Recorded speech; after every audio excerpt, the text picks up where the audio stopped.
Speaking about offensive excellence, we cannot not mention Partizan's performance in Kaunas. 58 points in the first half, if I'm not mistaken. The most Žalgiris have allowed this season in the first half. Real Madrid had scored 53, but it was an away game for Žalgiris. Partizan scored 58 points in an away game this season. From my perspective, this was probably the most beautiful 20 minutes of offense I've seen this season. As I mentioned, I don't know, 5 weeks ago probably, when Bruno Caboclo signed, Partizan season started just then. And with him on the court, they look like a completely different team.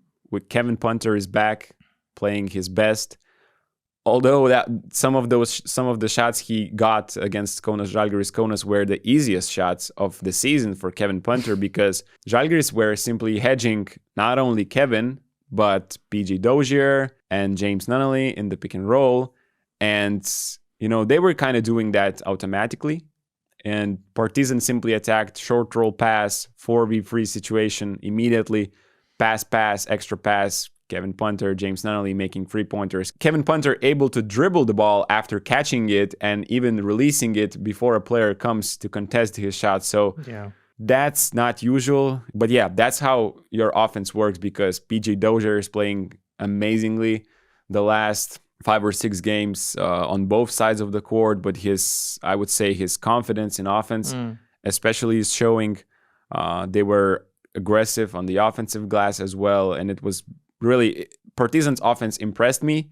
I agree with you. I mean, it was just beautiful offense. The ball movement, when you have 2 extra passes for the perfect shot, you sacrifice a good shot, then you sacrifice a great shot for the perfect shot. I mean, it's just amazing to see, and the way these guys click together. Some could say they don't have a typical point guard, but it's just a cliche. Željko Obradović is just proving you don't need that. There's players who create, there's players who can shoot, there's players who set screens, the bigs, the forwards, the guards. There's no such thing as a classical point guard. It's outdated. Forget about it. PJ Dozier is becoming a star in EuroLeague recently, and they signed him as a replacement for Dante Exum.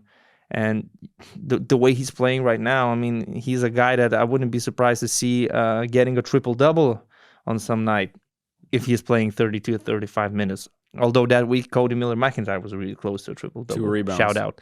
And another thing is their starting lineup. When you start with Caboclo, Lede, and Smilagic. Yep. Zach Lede at the 3. So they started with this lineup also against Milano. Yeah. And it makes perfect sense, because you have such big lineups by both Žalgiris, with Ulanovs at the 3 trying to post up a lot. He couldn't post up. You just immediately negate this advantage. Exactly. Whether it's Smilagic or Lede, it doesn't matter who's the 3 and who's the 4 or defensively. Lede can defend Ulanovs in the post for sure. But he's also quick to defend him on the perimeter, and against him on the offense, he can post him up, because who's Ulanovs going to guard? Actually, Smilagic posted up Birutis. Smilagic in that lineup is like a 3 or a 4, and Birutis is the tallest guy in Žalgiris, and Smilagic just I would say scored in the post in that lineup. We are going to wrap it up, but I mean, it depends on the matchup. Smilagic is like, for me, is 5, Caboclo 4, Lede 3. But it just depends on the matchups. It really doesn't matter. It really doesn't matter, right? Like we said, Partizan are playing without a point guard, a real point guard. Positionless basketball. You're just playing to your player's strengths. But they have the number 1 offense last year and number 2 offense this season. And whatever defense Žalgiris were playing, hedge or switch, they were just killing it. So the only thing for me is like Caboclo, if he can improve on 2 things, his concentration. Sometimes he loses his concentration, like he doesn't box out. Danielius Lavrinovic has managed to snatch an offensive rebound in a very simple situation where Caboclo just didn't box out. And the second thing is staying out of foul trouble. If he can in time improve these things, and I'm sure working with Željko he will, well, he's going to be one of the top centers in this league. And Partizan, they're a scary team, and they're still without some players.